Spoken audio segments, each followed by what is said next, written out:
नमस्कार। मैं सावित्री यादव आप सभी का एस के वारदात में स्वागत करती हूँ। उम्मीद है हमारे एस के वारदात तक की सारी फैमिली अच्छी होगी, अपना ख्याल रख रही होगी। आज इस सच्ची घटना को लेकर मैं आप लोगों के बीच हाजिर हूँ।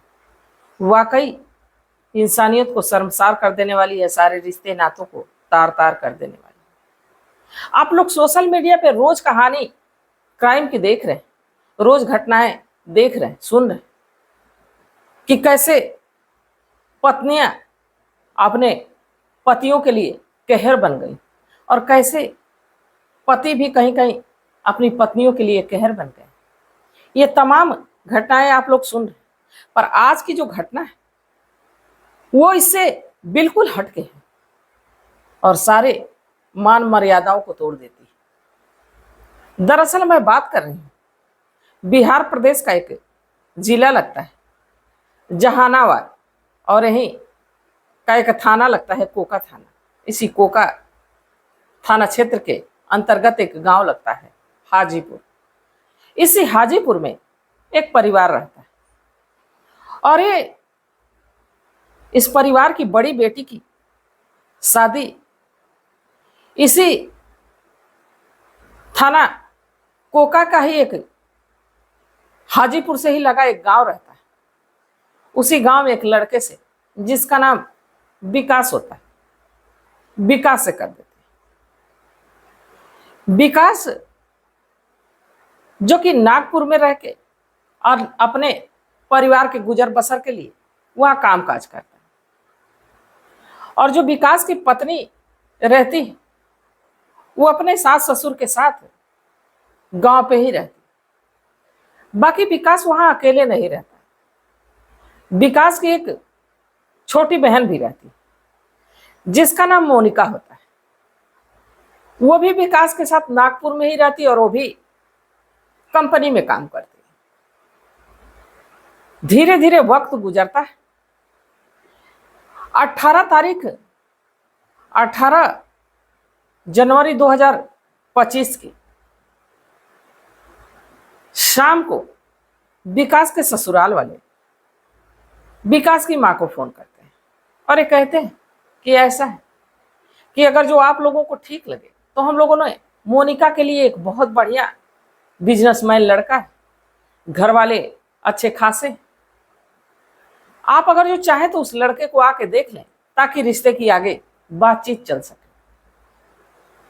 बाकी जो मोनिका का भाई विकास और मोनिका ये दोनों इस रिश्ते के लिए तैयार नहीं होते। बाकी मां के समझाने पे मोनिका नागपुर से घर आती है। इसके बाद अब विकास के ससुराल पहुंचते हैं।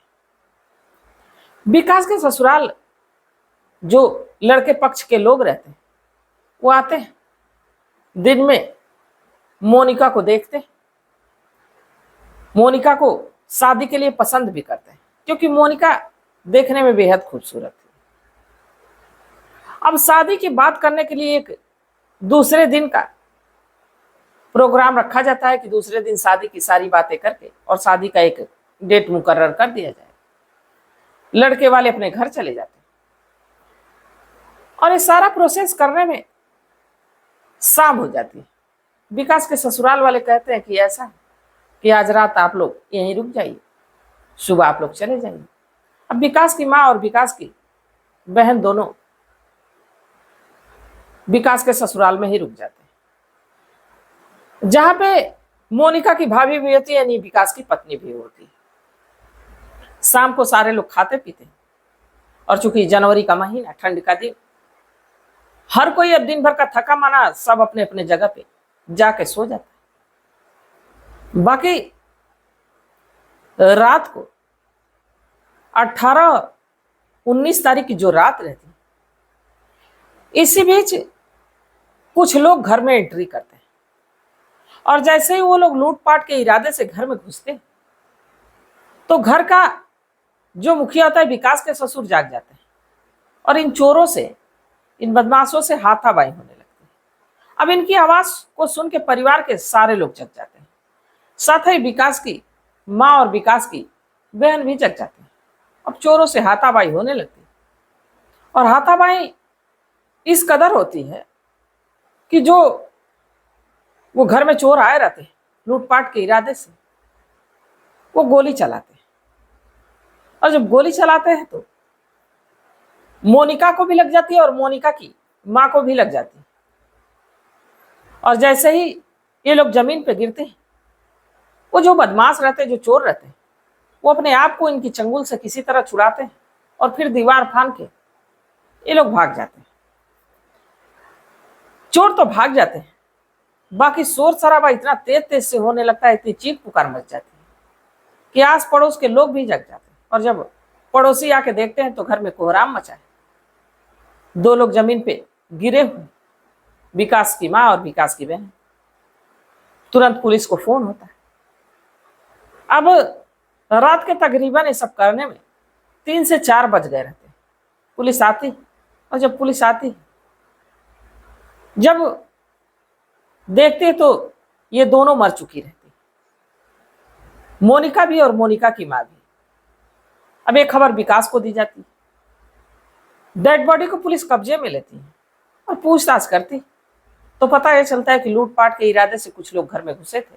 बाकी लोगों के जाग जाने पर लोग इसका विरोध करते, हाथापाई होती और इस हाथापाई में गोली चलती है। गोली इन दोनों को लग जाती और दोनों मर जाती।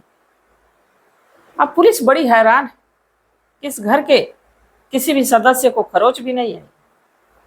बाकी 2 रिश्तेदार, दोनों को गोली लग गई। फिर भी ना कोई सबूत, ना कोई सुराग, किसी को कुछ कहा नहीं जा सकता था। डेड बॉडी पोस्टमार्टम के लिए भेज दी जाती। अब लगभग 3 दिन का वक्त भी गुजर जाता है। डेड बॉडी पोस्टमार्टम के बाद परिवार वालों को सौंप दी जाती, अंतिम संस्कार हो जाता है। बाकी पुलिस को यह बात हजम नहीं हो रही थी। पुलिस अब मोनिका से लेके और इस विकास के ससुर से लेके विकास की पत्नी, विकास की मां, सबका फोन नंबर लेती है और सबकी कॉल डिटेल निकलवाती है।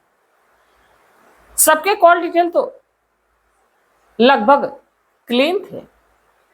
बाकी 2 नंबर संदिग्ध थे, एक विकास के ससुर का और दूसरा मोनिका का। मोनिका की लगातार किसी प्रतिपाल नाम के व्यक्ति से बातचीत हो रही थी, और एक प्रतिपाल नागपुर में ही रहने वाला एक लड़का था। वो भी जहां मोनिका काम करती थी वहां करता था काम। जब इस व्यक्ति के बारे में पता किया जाता है तो पता चलता है कि मोनिका से इसकी बातचीत ज्यादा होती थी और मोनिका कहीं ना कहीं इससे प्यार करती थी। अब पुलिस नागपुर पुलिस से कांटेक्ट करती, इस प्रतिपाल तक पहुंचती है और प्रतिपाल को जब पकड़ती तो ऐसी कहानी बताता है कि जिसको सुनने के बाद पुलिस को एक बहुत बड़ा ठोस सबूत मिल जाता है। दरअसल वो बताता है कि कुछ ही समय पहले उसकी मुलाकात मोनिका से होती है और मोनिका को इस प्रतिपाल की बातचीत इस कदर अच्छी लगती है और प्रतिपाल भी कहीं ना कहीं मोनिका को बेहद पसंद करता है। दोनों एक दूसरे को चाहने लगते हैं। बाकी ये चाहत घर से बाहर ही रहती है, क्योंकि घर के भीतर जब मोनिका आती थी तो प्रतिपाल बताता है कि उसके नाजायज ताल्लुकात, नाजायज संबंध अपने ही सगे भाई विकास से रहते और ये सुनी सुनाई बात नहीं करता था। एक दिन अचानक से इस मोनिका को बिना बताए प्रतिपाल आ जाता है, जबकि मोनिका बताती है कि उसका भाई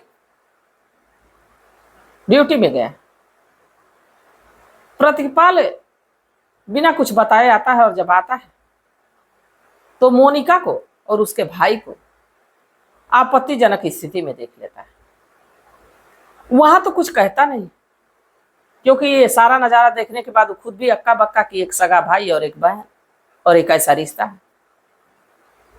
वो दूसरे दिन मोनिका से कहता है कि जो तुम कर रही हो वो ठीक नहीं है। इसमें ना सिर्फ समाज में गलत मैसेज जाएगा, बल्कि तुम अपने ही भाई का घर बर्बाद कर रही हो, उसकी जिंदगी तबाह कर रही हो। बाकी मोनिका के ये अकेले की बात थी नहीं, मोनिका इस बात को इग्नोर कर देती। धीरे धीरे वक्त गुजरता है और तब तक इधर खबर जाती है लड़का देखने के लिए। और दरअसल मोनिका की शादी कुछ समय पहले इसी कोका थाना क्षेत्र का एक गांव जहां हुई थी, और मात्र शादी के 1.5 महीने बाद ही उस शादी से अलग भी हो गई थी मोनिका। पंचायत के जरिए वो शादी टूट जाती है। अब दूसरी शादी की मोनिका की बातचीत चल रही थी। अब जब पुलिस ये जानती कि अपने ही भाई से नाजायज ताल्लुकात में थी, तब पुलिस का ध्यान उसके विकास के ससुर के नंबर पे जाता है, जिसमें उस रात कई बार एक ही नंबर पे कंटिन्यू बात हुई थी, और एक किसी और का नहीं बल्कि जो लड़के वाले देखने आए थे ये उनका नंबर था। अब जब पुलिस पहुंचती है, विकास के ससुर को जब बैठाती है और बैठाने के बाद जब वो तबीयत से पूछताछ करती है, तो विकास का ससुर जब मुंह खोलता है तो वाकई इंसानियत को भी गिरा देने वाली बात होती है। दरअसल वो बताता है कि जब मोनिका की शादी विकास से होती है, इसे अपनी बेटी की शादी जब मैं विकास से करता हूं, तो कुछ समय तो विकास मेरी बेटी के साथ सही से रहता है। बाकी कुछ ही समय के बाद वो काम काज करने के लिए नागपुर चला जाता है, जहां कुछ ही समय के बाद अपनी बहन की शादी करता है। इसके बाद 1.5 महीने के भीतर ही बहन का तलाक होता है। इसके बाद बहन को भी बुला लेता है। बाकी विकास की पत्नी भी कभी नागपुर जाने की बात करती तो विकास मना कर देता था। अब धीरे धीरे लगभग 3 साल का वक्त गुजर जाता है। बाकी विकास के अपनी पत्नी से ठीक ठाक संबंध नहीं थे, और कहीं ना कहीं अब विकास की पत्नी को भी इनके रहने सहने का तरीका, इनके बातचीत करने का तरीका देख के शक तो होता, बाकी पुख्ता तौर पे कुछ कह नहीं पाती। बाकी जो प्रतिपाल नाम का व्यक्ति है, एक दिन विकास की पत्नी को फोन करता है और कहता है कि भाभी क्यों नहीं आप नागपुर आ जाती, अगर जो आप नागपुर आ जाती तो बेहद अच्छा होता, हो सके आपका परिवार बच जाए। यहीं से अब ये बात विकास की पत्नी अपने पिता को बताती है कि शायद इसी वजह से हमारी गृहस्थी बस नहीं पा रही।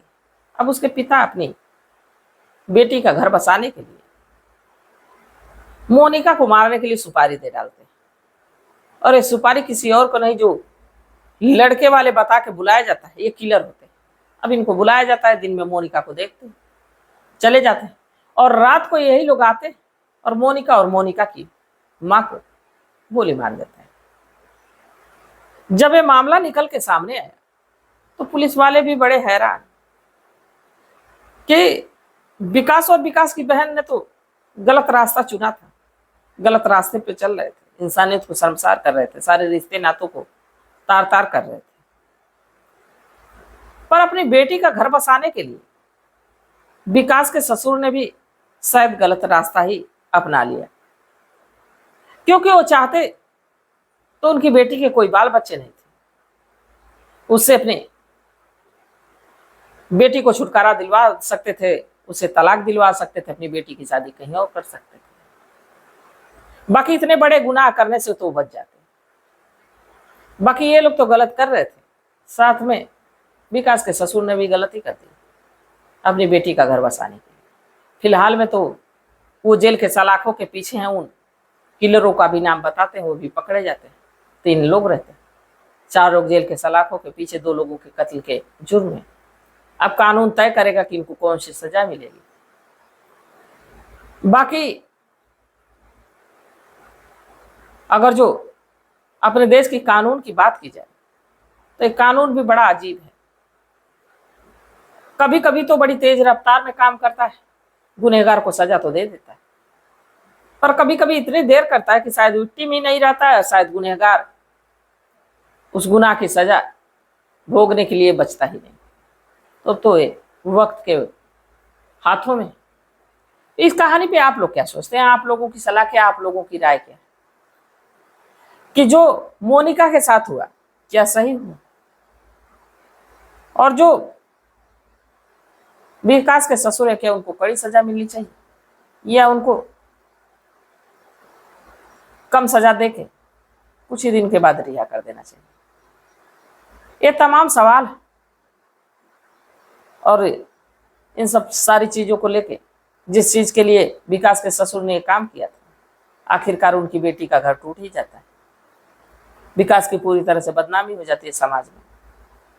फिर दोनों पति पत्नी कभी एक जगह हुए ही नहीं। तो जिस चीज के लिए सब हुआ वो तो खराब हो गया, पूरी तरह से बर्बाद हो गया। तो आप लोग अपनी सलाह, अपनी राय कमेंट सेक्शन में जरूर बताइएगा, क्योंकि आपके मशवरे का हमें बेसब्री से इंतजार रहे। तब तक आप लोग अपना ख्याल रखिए, अपने परिवार का ख्याल रखिए, बाल बच्चों का ख्याल रखिए। मिलते हैं कल एक नई वीडियो के साथ, तब तक के लिए जय हिंद, जय भारत।